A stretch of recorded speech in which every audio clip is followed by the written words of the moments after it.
Severe thunderstorm warning.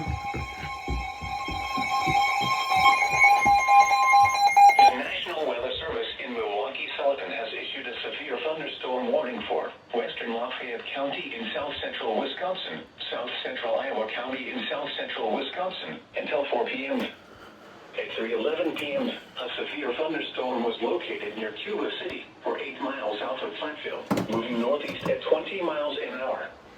Hazard, 60 miles an hour wind gusts and quarter-size hail. Source, radar indicated. Intact, hail damage to vehicles is expected.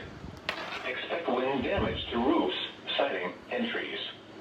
Locations impacted include Mineral Point, Darlington, Shellsburg, Belmont, Benton, New Diggings, Al Grove, Flat Mounds, Calamine, and Lead Mine.